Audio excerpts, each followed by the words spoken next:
Story zone, তোমার অনুভূতিদের খুঁজে নাও এখানেই।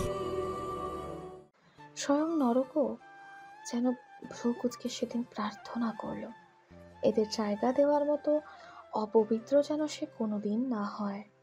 বাদশাহ কায়সারের সঙ্গে আলাপ শেষ করে হন্তদন্ত করে বেরোলো আসমান। সত্যি বলতে মানুষটি তেমন কিছুই চায়নি, শুধুমাত্র নবনিযুক্ত স্বরাষ্ট্রমন্ত্রীর সঙ্গে কিছু ব্যাপার নিয়ে ঝামেলা সম্পর্কে পরামর্শ চেয়েছে। আসমান যতটুকু পেরেছে দিয়েছে। সম্পূর্ণ সময় ওর অস্বস্তিতে কেটেছে কোনো এক অজানা কারণে। দ্রুত চিত্রর কাছে পৌঁছানো প্রয়োজন। বিলাল রেমান বেশ কয়েকবার তাকে ফোন দিয়েছে, টের পায়নি ফোন দূরে সাইলেন্ট থাকার কারণেই। বাদশাহ কায়সারের অপেক্ষা করতে করতে টেবিলের কাছে দাঁড়িয়ে চিত্রকে মেসেজ করছিল। ওই মুহূর্তে তিনি আশায় সেটা বেখেয়ালে টেবিলে রেখেই দূরের সোফায় বসে পড়েছিল।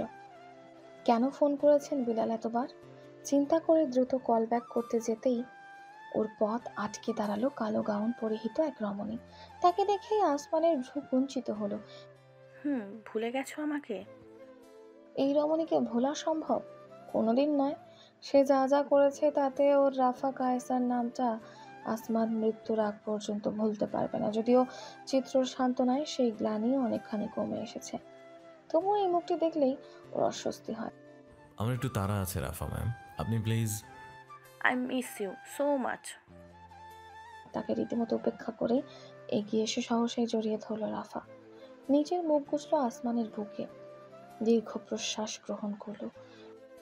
I miss this scent. বিদ্যুৎ খেলে গেল আসমানের সর্বাঙ্গে। এক ঝটকায় সে রাফাকে দূরে সরালো, নিজেকে নিয়ন্ত্রণ করলো বহু কষ্টে। Don't touch me please. Don't you like it? রাফার দৃষ্টিতে নিজের ধারালো দৃষ্টি মেলালো আসমান। এরপর কঠোর কণ্ঠে ঘোষণা করল, I only like to be touched by my wife.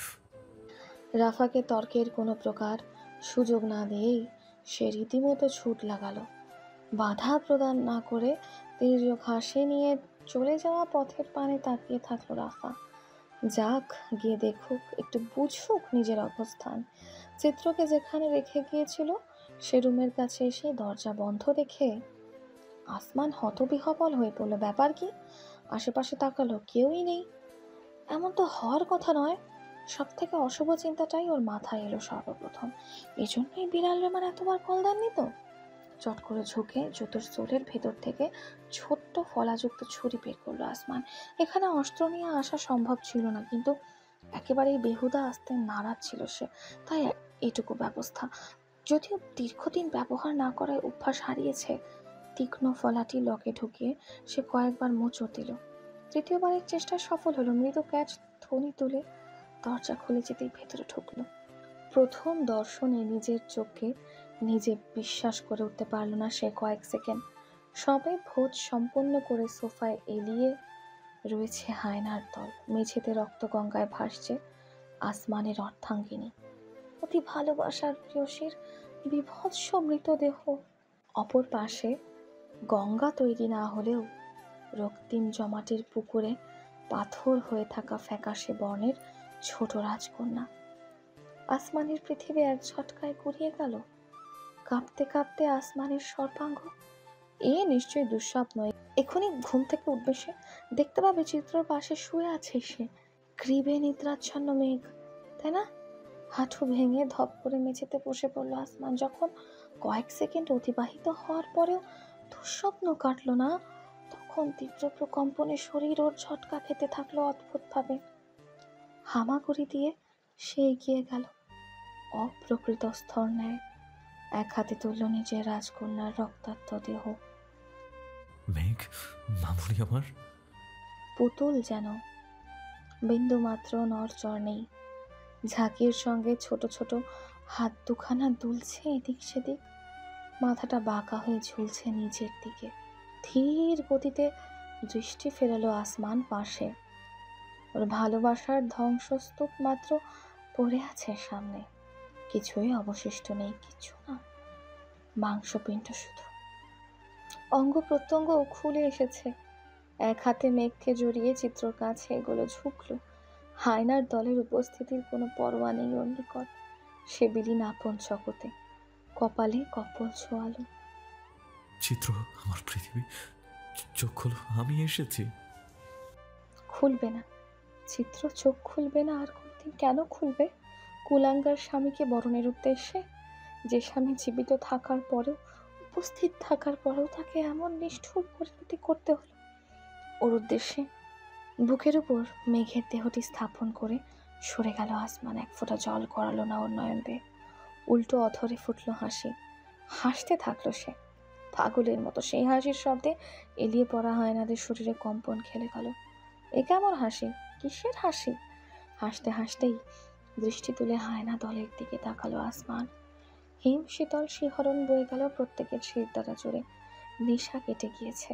কোন তাণ্ডব লীলার সূত্রপাত ঘটিয়েছে যেন মাত্রই অনুভব করেছে।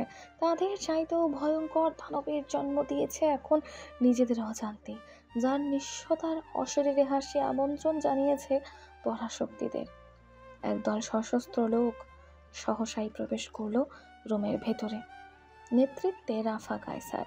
ফিরেও তাকালো না আসমান, শুধু ধীরে ধীরে উঠে দাঁড়ালো নিজের পায়ে। তাকে দাঁড়াতে দেখে ভরকে গিয়ে গার্ডরা বিনা কারণেই পিছিয়ে গেল।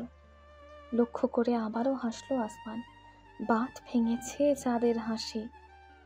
রচিত হতে চলেছে কলঙ্কের মহা উপাখ্যান। চিত্র, হুম? এই যে আমার হাতটা ধরলে, অমানিসার অভিশাপ থেকে দীপ্তিময় স্বপ্নপুরীতে টেনে আনলে, আর কখনো যাবে না তো? ওমা, কেন যাব? কখনো যাব না। মাঝপথে ছেড়ে দেওয়ার জন্য এই হাতটা ধরিনি। আমি তুমি একসাথে থাকবো ইহ জীবনের অন্তিম অধ্যায় পর্যন্ত। মাঝপথে তোমায় হারালে আমি দিশেহারা পথিক হয়ে যাব চিত্র, যার কোনো ঠিকানা নেই, কোনো উদ্দেশ্য নেই, বেনামি এক খোলস মাত্র। হবে না আসমান, কোনোদিন হবে না। আমি তোমার পাশে থাকবো আজীবন। তুমি তোমার কথা রাখলে না চিত্র, রাখলে না। হৃদয়ের বাণীর বিরোধিতা করলো মস্তিষ্ক। জমালো বিতর্কের আসর। আবেগে হচ্ছিস কেন আসমান? চিত্র ওর কথা রাখেনি নাকি তুই রাখতে দিসনি? তুই না ওর স্বামী? কোথায় ছিলি তুই যখন ওই কুলাঙ্গারগুলো তোর ভালোবাসাকে খুবলে খুবলে খাচ্ছিল? কোথায় ছিলি তুই যখন তোর নয়নের মণিকে পাষাণের দল বিনাশ করেছে? তুই না কিলিং মেশিন? তোর প্রভাবে স্বয়ং কেবি অধিপতি যেখানে তটস্থ, সেখানে তুই সামান্যতম ক্ষমতার প্রদর্শনটুকু করতে পারলি না। কথা দিয়েছিলি না সারা জীবন রক্ষা করবি, সকল ঝড় ঝাপটা থেকে পরিবারকে আগলে রাখবি, তলোয়ার হয়ে লড়বি, ঢাল হয়ে বাঁচাবি। তুই নিজে নিজের কথা রেখেছিস। আসল কুলাঙ্গার তো তুই আসমান, কাপুরুষ। চিন্তা এবং অনুভূতির দ্বৈরথে থর থর করে কাঁপতে থাকলো আসমানের সর্বাঙ্গ। সত্যিই তো, সব দোষ তো ওরই। যা হয়েছে ওর জন্য হয়েছে। সেই নিজের পরিবারকে এখানে নিয়ে এসেছে। বিশ্বাস করেছিল সে ওই পাষণ্ডগুলোকে, কিন্তু অমানুষ কখনো বিশ্বাসের মর্যাদা রাখতে পারে না। এই পাঠ জীবন ওকে আরও একবার নতুন করে পড়ালো। কেউ কিছু বুঝে ওঠার আগেই আসমান ঝট করে পিছনে ফেলল। রীতিমতো বিদ্যুৎ গতিতে অগ্রসর হয়ে একজন গার্ডের কণ্ঠনালী চেপে ধরে আছড়ে ফেলল মেঝেতে। ওর অতর্কিত আক্রমণে হতবিহবল গার্ডরা মোকাবিলা করার প্রস্তুতি নেওয়ার পূর্বেই হোলস্টার থেকে টেনে নিল পিস্তল। সহসাই তাক করল সোফার দিকে। উদ্দেশ্য হায়নার দল। কম্পন খেলে গেল সকলের মাঝে। আসমান গুলি ছুটতেই যে যেভাবে পারল ছিটকে গেল দূরে। পাশে দাঁড়ানো রাফা দ্রুত প্রতিক্রিয়ায় নিজের হিল পরিহিত পায়ের জোর আঘাত এনে আসমানের হাত থেকে পিস্তল ছিটকে ফেলল দূরে। ইশারায় সকলকে বেরিয়ে যেতে আহ্বান করলো। আসমানকে চারিপাশ থেকে সকল গার্ড মিলে চেপে ধরল। 2 জন হাত, 2 জন পিঠ এবং কোমর, যেন হিংস্র জন্তুকে জোরপূর্বক বাঁধনে আবদ্ধ করার প্রচেষ্টা। হায়নাগুলো একে একে ত্যাগ করলো কক্ষ। রয়ে গেল শুধুমাত্র নাবিল। শার্টের বোতাম আটকে নিয়ে সে রাফার পাশে এগোলো। আসমান ততক্ষণে ঝটকা দিয়ে উঠেছে।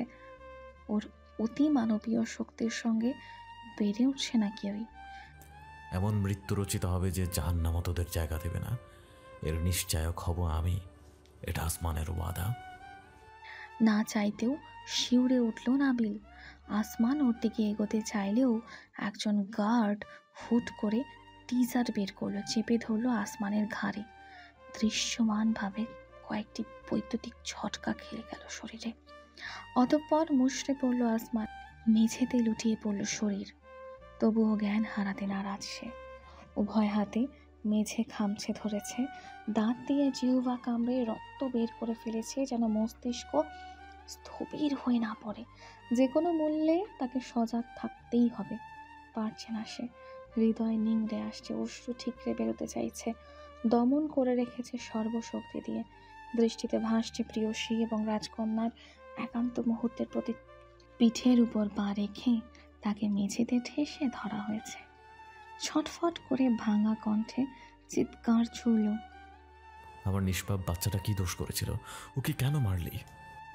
যদিও উত্তর করার প্রয়োজন নেই, তবুও খানিক অস্বস্তি নিয়ে নিজেকে যথাযথ প্রমাণ করতেই নাবিল বলে বসল, আমি নাকি ওই সাইকোপ্যাথটা। Shut up. রাফার ধমকে কাচুমাচু হয়ে পড়ল সত্য আনন্দ উপভোগরত কায়সার পুত্র। এক মুহূর্তে নীরবতা ছেদ করল ভারী পদশব্দ। সকলে ঘুরে চাইল, ততক্ষণে লোহার শিকলের সাহায্যে আসমানের উভয় হাত বেঁধে ফেলা হয়েছে পিচ মোড়া করে। ঝাপসা দৃষ্টিতে সে তাকালো। ভেতরে প্রবেশ করলেন বাদশাহ কায়সার এবং আকাশ। নির্লিপ্ত দৃষ্টি এক নজর সমস্ত রুমে চোখ বুলিয়ে দীর্ঘশ্বাস নির্গত হলো ওর পক্ষ থেকে। এসব কি? বাবা, আমি এসব নষ্টামি করতে পার্টি দেইনি নাবিল। সবার সামনেই সজোরে নাবিলের গালে চর বসালেন বাদশাহ। তাতে আকাশ ব্যতীত উপস্থিত সকলেই হতবাক হয়ে পড়ল। নিজের গাল চেপে ধরে নিঃশব্দে মেঝের দিকে তাকিয়ে রইল নাবিল। বাদশাহ আরো একবার দীর্ঘ প্রশ্বাস গ্রহণ করলেন, নিজের মেয়ের দিকে চাইলেন, অতঃপর দৃষ্টিপাত ঘটালেন মেঝেতে আবদ্ধ আসমানের উপর। এক মুহূর্তের জন্য আসমানের কৃষ্ণ গহ্বর দৃষ্টিতে জল জলে আসার ক্ষীণ আভার প্রজ্বলন ঘটল। কাকে নির্বাচন করবেন বাদশাহ? হায় রে মানুষ, জানে খড়ের টুকরো আঁকড়ে ধরলে ঢেউয়ের তোর থেকে বাঁচবে না, তবুও ধরে জীবনের আশায়। ঈষৎ কম্পিত কণ্ঠে বাদশাহ যেন রায় ঘোষণা করলেন, এবি গ্রুপের সঙ্গে বেইমানির পরিণাম কি হতে পারে সেটা সবাইকে বুঝিয়ে দেওয়া হোক। কেউ রেহাই পাবে না, হোক সে রক্তের সম্পর্ক কিংবা ক্ষমতাধর কিলিং মেশিন। কৃষ্ণ গহ্বরে গভীর অমানিসার প্রলেপ পড়ল। হিমালয়ের শীতলতা ছেয়ে গেল সমস্ত অস্তিত্বকে। বাদশাহ দৃষ্টিপাত করলেন না, উল্টো ঘুরলেন, আকাশের অনুসরণে বেরিয়ে গেলেন রুম থেকে। রুম নয়, কবর। বাদশাহ বেরিয়ে যেতেই এক ঝটকায় উঠে পড়ল আসমান। হাত বাঁধা সত্ত্বেও ওর সঙ্গে বেরিয়ে উঠতে হিমশিম খেতে হচ্ছে সকলকে। দুজন গার্ড পাশে ছিটকে পড়ল। নিজের পা দিয়ে একজনের পায়ে সজোরে লাথি হেঁকে উঠতে গেলেই বুকে জোর ধাক্কায় চিত হয়ে মেঝেতে পড়ল। দৃষ্টি মেলে চাইতেই রাফার মুখখানি নজরে এলো। গাঢ় লাল লিপস্টিকের রাঙানো ঠোঁটে লেগে রয়েছে তেজক হাসি। কিছু বুঝতে পারল না আসমানের আগেই লোহার দণ্ড দিয়ে আঘাত হানা হলো ওর বুকে। কুকড়ে গেল সমস্ত শরীর। শিরা উপশিরায় যন্ত্রণার প্রবাহ ছড়িয়ে পড়ল। নিঃশ্বাস অবরুদ্ধ হয়ে এলো সম্পূর্ণ। আসমানের 4 হাত পা আবদ্ধ করা হলো। আরও একদল গার্ড যোগ দিল পূর্ববর্তীদের সাথে। এক পাশের দেওয়ালে হেলান দিয়ে দাঁড়িয়ে নাটক দেখতে থাকলো নাবিল। অন্যদিকে কার্যক্রমের নেতৃত্ব নিজের হাতে তুলে নিল রাফা। আসমানের নড়াচড়া সম্পূর্ণ রুদ্ধ হয়েছে নিশ্চিত করে ঝুঁকলো। একটানে খুলে ফেললো শার্টের বোতামগুলো। উন্মুক্ত শুভ্র প্রশস্ত বক্ষে দৃষ্টিপাত করলো লোভাতুর হয়ে। ওর হাত বয়ে চলল বুকে, কোমল ত্বকের উপর ধারালো নখে আঁকি বুকি কেটে চলল সন্তুষ্ট হয়ে। ঘৃণায় গা গুলিয়ে উঠল আসমানের। বারবার ঝটকা দিয়ে উঠল, কিন্তু নড়াচড়ার কোনো সুযোগ অবশিষ্ট নেই। আসমানের শরীর ছেড়ে আসছে ধীরে ধীরে। কেমন অবশ শীতলতা ছড়িয়ে পড়ছে প্রত্যেকটি দেহকোষে। আসমানের বেঁচে থেকে লাভ কি? আসমান কাদের জন্য বাঁচবে? হ্যালো ডিয়ার লিসেনার্স, আপনারা শুনছেন স্টোরিজ অন প্রেজেন্স ধারাবাহিক পর্ব গল্প। আমাদের সামগ্রিক প্রচেষ্টাকে উৎসাহিত করতে লাইক এন্ড কমেন্ট করতে ভুলবেন না। Thank you. কি করবে? মস্তিষ্কের সাথে সাথে হৃদয়ও ম্রিয়মান হয়ে পড়ল। একজন গার্ড হাতে পিস্তল তুললেও ইশারায় মানা করলো রাফা। ঠক ঠক শব্দ তুলে হেঁটে গেল আসমানের মাথার কাছে, হাত বুলিয়ে আনলো মসৃণ চুলে, স্পর্শ করলো চোখের পাতা, নাক, ঠোঁট, তৃপ্তি ভরে। আগেই বলেছিলাম আমার কথা শুনলে না, পরনারীতে আসক্ত হলে। ভ্রু কুঁচকে ফেললো আসমান, কিন্তু কিছু বলার সুযোগ পেল না। ঠোঁটে আঙুল চেপে বসেছে রাফা, সর্বশক্তি দিয়ে ঠেকাতে হলো শারীরিক আগ্রাসন। যে জিনিস আমি পাইনি তাই এই ব্রহ্মাণ্ডের আর কারো লাভ করার অধিকার নেই। অতঃপর উপস্থিত পিশাচগুলোকে পর্যন্ত নাড়িয়ে দিল রাফার কার্যক্রম। ওর 4 ইঞ্চি হিল ঢুকে পড়লো আসমানের মুখের ভিতর, একেবারে কণ্ঠনালী পর্যন্ত ঠেকল তা। ছটফট করে উঠল শরীর, ছাড়াতে চাইলেও সম্ভব হলো না। রাফার টকটকে ঠোঁটের কুটিল হাসি এবং দৃষ্টির পাশবিকতা যন্ত্রণাকে চরম সীমায় নিয়ে ঠেকালো। What a pretty little face you have. তারপরেই আসমানের সেই কলঙ্কের আখ্যান। জোর দিয়ে একবার এদিক আবার ওদিক নড়ল জুতা। কোমল ত্বক খুব বেশি টান সহ্য করতে সক্ষম হলো না। কয়েকবার প্রচেষ্টাতেই চিরচির করে ফিরে এলো রক্তের বন্যা তুলে। মাত্রাতিরিক্ত বেদনা রূপান্তরিত হয়েছে অনুভূতিহীনতায়। মুখে নিজে রক্তের স্বাদ টের পেল। আসমান কণ্ঠনালী বেয়ে উষ্ণ তরল নেমে গেল পাকস্থলিতে। ছুঁড়ে ফেলার কোনো উপায় নেই, শুধু গোঙানি। এ কি তীব্র আক্রোশ, কি মহৎ বেদনা! 10 মিনিট সময় নিল বিকৃত মস্তিষ্কের অধিকারিণী। আসমানের দৈহিক অবয়বের সর্বনাশ করেছে সে। প্রিয় পুতুলটি সে পায়নি, আর একজনকে ভোগ করতে দেবে কেন? খুব ক্ষীণভাবে ওঠানামা করছে আসমানের বুক, রক্তাক্ত সর্বাঙ্গ, ক্ষত বিক্ষত চেহারা, বুক পিঠ রেহাই দেয়নি তাকে এক বিন্দু। জ্ঞান হারিয়েছে কিছুক্ষণ পূর্বেই, তবুও যেন সজাগ ও শ্রবণ ইন্দ্রিয়। গম গম করছে। নাবিলের মৃদু কণ্ঠস্বর শোনা যাচ্ছে, গার্ডদের সঙ্গে কথা বলছে। মেরেছে? এখানে না। শালা কই মাছের প্রাণ দেখছি। যে অবস্থা তাতে টিকবে না। সবগুলোকে বস্তায় ভরে নর্দমায় ফেলে আয়। কবর দেব না। এত কষ্ট করার দরকার কি? আমার এত ঠেকা পড়েনি, মাথা ধরেছে। রেস্ট করব, যা বলছি তাই কর, যা। নাবিলের কথায় সম্মতি জানালো সকলে। বস্তায় ভরা হলো গোটা পরিবারকে। গাড়িতে করে কনভেনশন হল থেকে বেরিয়ে গেল সড়কে। বিশাল সুয়ারেজের ঢাকনা খুলে ধপাস করে ফেলে দিয়ে ঢাকনা চাপিয়ে নিজেদের মিশন সমাপ্ত করলো ওরা। এখনো বিশ্বাস করতে পারছে না স্বয়ং আসমানের কাহিনীর সমাপ্তি ঘটেছে। কিন্তু ওরা কি আর বিন্দুমাত্র ধারণা করেছিল অদূরে আধারে আড়ালকৃত গাড়িতে এক রমণী এবং 3 জন বডিগার্ড অপেক্ষারত। শকুনের দৃষ্টি নিক্ষেপ করে রেখেছে তাদের কার্যক্রমে। প্রস্থান করতেই সেই গাড়ির দরজা খুলে বেরিয়ে এলো চারুলতা। নির্দেশ দেওয়ার আগেই বডিগার্ড 3 জন লেগে পড়ল কাজে। ঢাকনা তুলে ফেলল, কোমরে সেফটি রোপ বেঁধে 2 জন নেমে পড়ল নিচে। বহু সাধনার পর বস্তাটা উদ্ধার করে উপরে ঠেলে দিল। বাদামি বর্ণের পাটের গুচ্ছ বেয়ে চুইয়ে পড়া রক্তধারা লক্ষ্য করে নিজেকে সামনে রাখতে ব্যর্থ হলো চারুলতা। হাঁটু ভেঙে বসে পড়ল সড়কেই। নয়ন বেয়ে বইতে আরম্ভ করলো অশ্রুধারা। 1 সপ্তাহ পর ধপাস করে ফ্লোরে আছড়ে পড়ল কাঁচের শোপিসগুলো। ঝরঝর করে ভেঙে কাঁচ ছড়িয়ে পড়ল চারিপাশে। তবুও নির্বিকার বাদশা কায়সার এক মনে চায়ের কাপে চুমুক দিয়ে চলেছেন তিনি। পাশের টেবিলে হাঁটু তুলে বসে নিজের লম্বাটে নখসমূহ সযত্নে রঙিন নেইল পলিশে সাজিয়ে তুলছে রাফা। বিন্দুমাত্র ভ্রুক্ষেপ নেই ওদের চলমান তাণ্ডবে। আসমান ভাই মরতে পারে না, আমি বিশ্বাস করি না। নিহাদের শক্তিশালী কণ্ঠস্বর প্রতিধ্বনিত হলো দেওয়ালে দেওয়ালে। আবারও কাঁচ ভাঙার শব্দ। এবার হাত দিয়েছে ফুলদানিতে।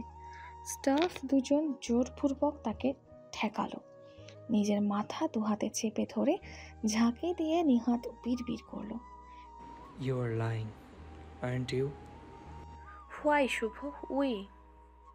নেইল পলিশের প্রলেপে ফু দিয়ে পাল্টা প্রশ্ন ছুড়ল রাফা। এক নজর ওর দিকে চেয়ে ভ্রু কুঁচকে বাদশার পানে ফেলল নিহাদ। স্যার প্লিজ বলুন যে সবাই মিথ্যা বলছে। আসমান ভাই। আসমান ভাইকে ছাড়া এগোতে শেখো বাচ্চা, তার জায়গাটা তো তোমাকেই নিতে হবে, বলো। ফ্যালফ্যাল করে চেয়ে থাকলো নিহাদ। সর্বাঙ্গ জুড়ে কম্পন খেলে গেল ওর। বুকের ভেতর ছন্দ থেমেছে, বিষাদের শৃঙ্খলে অপোষ হয়ে আসছে শরীর। বাদশাহ কাপ রেখে উঠলেন, পরিধানের স্যুট ঠিকঠাক করে নিয়ে এক নজর দেখলেন নিহাদকে। বিলাপে হয়তো সময় নষ্ট না করে রিপোর্টে মনোযোগ দাও। যা যাওয়ার গিয়েছে, মৃত কখনো ফিরে আসে না। শেষ বাক্যটি গোত্তা খেল কর্ণকুঠরে। বাদশাহ প্রস্থান করলেও ওর কথার রেশ রয়ে গেল বায়ুতে। আসমান মৃত? শব্দ দুটো একত্রিত হতেই হাঁটুর জোর হারিয়ে ফেলল নিহাদ। মেঝেতে আছড়ে পড়ল, উভয় বাহু ঠেকলো শক্ত টাইলসে। টপ টপ করে গড়াতে থাকলো অশ্রুকণা একের পর এক। বিন্দু বিন্দু থেকে আরম্ভ হলো সিন্ধুর সূত্রপাত। নিহাদের জীবনের একমাত্র কাছের মানুষটি, পরিবার বলে সম্বোধন করার মতন মানুষটি, তাকে গড়ে তোলা মানুষটি আর নেই। কিভাবে মেনে নেবে সে? ডুকরে কেঁদে উঠল। এত বড় ধারী ছেলে বাচ্চাদের মতো শব্দ করে কাঁদছে। পরোয়া করল না এমন মন্তব্যের। এক নজর ক্রন্দনরত অবয়বে বিরক্ত দৃষ্টি ফেলে উঠে গেল রাফা। দূরে চলে গেলেও নিহাদের আর্তনাদ থামল না, বাজতে থাকলো কানে, কেঁদেই যাচ্ছে। চোখের পানি বুক ভেসেছে, তবুও বাঁধ ভাঙাই বিরহের অশ্রু থামবার নয়। ভবনের স্টাফরাও দুঃখী নয়নে চেয়ে থাকলো কাঁদতে থাকা ছেলেটির ভেঙে পড়া অবয়বের দিকে। 3 মাস পর রোম, ইতালি। হসপিটালের কেবিনটি সম্পূর্ণ শূন্যতায় মোড়ানো, বায়ুতে মিশ্রিত ঔষধের ঘ্রাণ। জানালা দিয়ে বাইরের ঈষৎ শীতল প্রবাহ প্রবেশ করছে। হার্টবিট মনিটরের পিপ পিপ শব্দ নৈশব্দ ছেদ করে রেখেছে। এক পাশের সোফায় সোজা হয়ে বসে আছে চারুলতা, ওর দৃষ্টি আপতিত বিছানায়।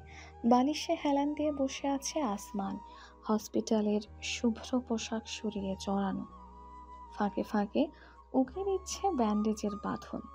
চেহারা আবৃত মাস্কে, যদিও দেখা যাচ্ছে না, কিন্তু চারুলতা অন্তরালে থাকা গাঢ় সেলাইয়ের দাগ সম্পর্কে অবগত। আসমানের এক কলঙ্ক সহসাই ছেয়ে ফেলেছে চাঁদের টুকরোকে, জন্ম দিয়েছে এক অনুভূতিহীন পাথরের। প্রায় 2.5 মাসের দীর্ঘ কোমায় ছিল আসমান। ওর প্রাণ বাঁচানো সম্ভব হবে স্বয়ং ইতালিয়ান ডক্টররাও কল্পনা করতে পারেননি, কিন্তু বেঁচে গিয়েছে আসমান। দুর্ভাগ্য নাকি সৌভাগ্য, সৃষ্টিকর্তার আশীর্বাদ নাকি অভিশাপ, কি ধরে নেওয়া যায় ব্যাপারটিকে?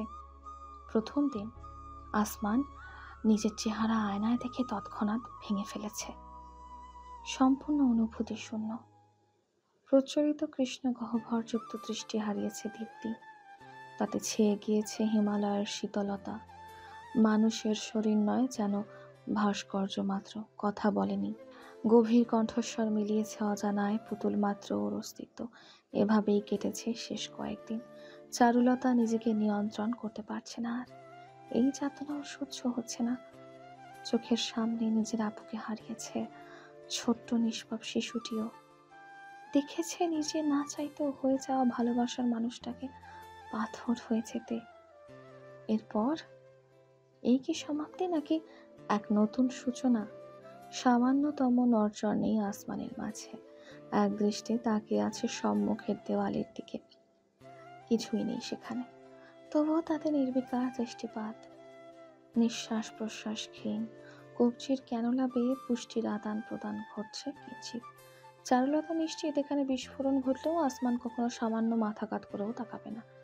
বাংলাদেশ থেকে মুমূর্ষু অবস্থায় তাকে আনা হয়েছিল ইতালির রোমে। চলেছে দীর্ঘদিন চিকিৎসা, অতঃপর জন্ম নিয়েছে এক অনুভূতিহীন পাথর। দীর্ঘক্ষণ ধরে জানালার নিকট দাঁড়িয়ে থাকা বিলাল রেমান পিছনে ফিরলেন, ঘুরে এলেন বিছানার কাছে। আসমানের কাঁধে হাত রাখতে চাইলেও রাখলেন না, গুটিয়ে নিলেন। এক নজর চারুর সঙ্গে দৃষ্টি মিলিয়ে মৃদু কণ্ঠে বিড়বিড় করলেন, আমি তোমাকে দত্তক নিচ্ছি। তোমার পরিচয় হবে নীলাদ্রি রেমান নীল। আমার বড় ছেলে, তোমার কোনো আপত্তি আছে? নীরব আসমান, সামান্যতম নড়চড় নেই অবয়বে। তাতে দীর্ঘশ্বাস ফেলে বিলাল অপেক্ষা করলে। কণ্ঠ ধরে এলো, অত্যন্ত আবেগিত কণ্ঠে শুধালেন, কি চাও তুমি আসমান? হুট করেই অবিশ্বাস্য ঘটনাটি ঘটল। মাথা ঘুরিয়ে তাকালো আসমান, যন্ত্রের মতন। দৃষ্টির নিগুড়তা অন্তরকে নাড়িয়ে দিল। শোষণীয় কৃষ্ণ গহ্বর ঘূর্ণিপাক তুলল চাহনিতে। না চাইতেও শির দ্বারা বেয়ে শীতল শিহরণ বয়ে যেতে অনুভব করলো চারু। এই কোন আসমান? মহাপ্রলয়। ওই কণ্ঠস্বরের অশরীরী প্রভাবে প্রকম্পন খেলে গেল মানব ভিত্তিতে। অদ্ভুতভাবে রোমের প্রকৃতিও যেন অশান্ত ঝড়ের আগমন ঘোষণা করল তৎক্ষণাৎ। বিকট বজ্রপাতের সঙ্গে প্রজ্বলিত চমকানি প্রতিফলিত হলো আসমানের অবয়বে। বিস্ফোরিত নয়নে চেয়ে রইল চারুলতা এবং বিলাল। এ কোনো মানব নয়, এক রুদ্রচিত্ত বিভীষিকা। উপন্যাসের অন্তিম পাতা উল্টেছে, সমাপ্তি টানা হয়েছে এক বিভীষিকাময় উপাখ্যানের। বর্তমানে নিজেকেই নিজের মাঝে অনুভব করতে ব্যর্থ হলো রোজা। নিজের বুকটা শূন্যতায় পরিপূর্ণ। নয়নাশ্রু ফুরিয়েছে আরো আগেই। শুধুমাত্র বিষাদীয় এক আবেগ ঘিরে রেখেছে চারিপাশ। এক হিম শীতলতার শৃঙ্খল আবদ্ধ করে ফেলেছে তাকে চারিদিক থেকে। বিছানায় 2 ঘন্টা যাবৎ এপাশ ওপাশ করেও নিদ্রা নামক সুখ পাখির দেখা মিলল না, মিলবে না। পাশে চারুলতা কিছুক্ষণ আগেই ঘুমিয়েছে। কতটা বেদনা চাপা দিয়ে রেখেছে মেয়েটা নিজের মাঝে। চারুলতা নিজের বোনকে হারানো, পরিবার হারানো, ভালোবাসার মানুষটার যন্ত্রণাদায়ক আখ্যান। সেও কি কম সয়েছে জীবনে? আস্তে করে বিছানা ছেড়ে উঠল রোসা। নিঃশব্দে গুটি গুটি পায়ে এলো কিচেনে। ফ্রিজ থেকে ঠান্ডা এক বটল পানি নিল, গ্লাসে ঢেলে তাতে ঠুসলো বরফ কুচি। ঢক ঢক করে এক নিঃশ্বাসে সাবার করলো সবটুকু। কণ্ঠনালী শীতলতায় অবশ হয়ে এলো যেন। তবুও শান্তি মিলল না। ঠাস করে গ্লাসটা কাউন্টারে রাখতেই কাঁপতে থাকলো দেহ। পারছে না সে আর সহ্য করতে। একটু কাঁদলে ভালো হতো, কিন্তু চোখের পানিও যে ফুরিয়ে এসেছে। কিভাবে এতটা নিষ্ঠুর হতে পারে কারো ভাগ্য? যখন কেড়ে নেবেই তখন সুখ থাকার স্বপ্নটুকু কেন দেখালো? বেশ তো ছিল আসমান। অনুভূতিহীন, পারিবারিক বন্ধন শূন্য, একলা, আধারে আসক্ত, নিশাচর হয়ে অতর্কিতে সেই জীবনে ঘূর্ণিপাক হয়ে আগমন ঘটে চিত্রলেখার। বর্ণহীন অস্তিত্বে মাখিয়ে দেয় সে আপন অনুভূতির রং। এক নতুন পথ চলা, অন্ধকার ছেড়ে সুখের রশ্মিতে বাঁচতে যাওয়া, কিছু না থাকা থেকে এক লহমায় গোটা এক পৃথিবী সমতুল্য সুখ পাওয়া, ভালোবাসার চিহ্নের আগমন, তাকে ঘিরে সজ্জিত সকল দায়িত্ব, ভালোবাসার দেওয়াল। তারপর এক প্রলয়ঙ্কারী ঝড়ে সব শেষ। এলোমেলো লণ্ঠভণ্ড জীবন, নিঃস্ব অস্তিত্ব, রিক্ত পৃথিবী। খুব কি প্রয়োজন ছিল এমন খেল খেলার? নিজের জীবনের যন্ত্রণার কথা রোজা কি স্মরণ করবে? দানবরূপী ভগ্ন মানবের আখ্যান তাকে আন্দোলিত করে তুলেছে বিষাদে। প্রথম দেখায় যাকে নরপিশাচ ভেবেছিল, যার নৃশংসতায় ক্ষণে ক্ষণে বুক কেঁপে উঠেছিল, মনে হচ্ছে বড্ড কম করে ফেলেছে সে। এইটুকু নিষ্ঠুরতা যথেষ্ট নয়। মানুষের খোলসে আবৃত পশুগুলোকে এত সহজে নিস্তার দেওয়া উচিত হয়নি। মৃত্যু মানেই তো মুক্তি। জগতের সব থেকে যন্ত্রণাদায়ক মৃত্যু পশুগুলোর জন্য যথেষ্ট নয়। পশু কেন বলছে তাদের? এতে তো পশুদের অপমান করা হচ্ছে। পশুরাও তো কখনো মানুষের মতো এতটা পাশবিক হয় না, নিজের প্রজাতিকে বিপদাপন্ন করে না। আর এই মানুষই নাকি সৃষ্টির সেরা জীব। এরা আসলে মানুষ নয়, এরা জাগতিক কোনো প্রাণী, জড়বস্তু কিংবা বৈজ্ঞানিক উপাদানের কাতারেও পড়ে না। জাহান্নামও এদের দেখলে ঘৃণায় মুখ ফিরিয়ে নেবে। মুখে ঠান্ডা পানির ঝাপটা দিয়ে নিজেকে সামান্য শান্ত করলো রোজা। এরপর এগুলো রুমের দিকে, কিন্তু ফিরতে ইচ্ছে হচ্ছে না। অবাধ্যই হৃদয় অস্বস্তিতে ছেয়েছে। আনমনে তাকালো 2 তলায়, গাঢ় আধারে মোড়া পিশাচের রাস্তানায়। আদৌ কি পিশাচ সে? কোনো দিন নয়। সিঁড়ি পেয়ে উঠতে লাগলো রোজা। জানে কিছুই করার নেই। তবুও তাকে টেনে নিচ্ছে এক অদ্ভুত আকর্ষণ। ধীর পায়ে আসমানের রুমের কাছে পৌঁছালো। ঠিক তখনই টের পেল শূন্যতা নয় বরং অস্তিত্ব রয়েছে মানুষের। আসমান ফিরে এসেছে সে। হ্যালো ডিয়ার লিসেনার্স, আপনারা শুনছেন স্টোরিজ অন প্রেজেন্স ধারাবাহিক পর্ব গল্প। আমাদের সামগ্রিক প্রচেষ্টাকে উৎসাহিত করতে লাইক অ্যান্ড কমেন্ট করতে ভুলবেন না। Thank you.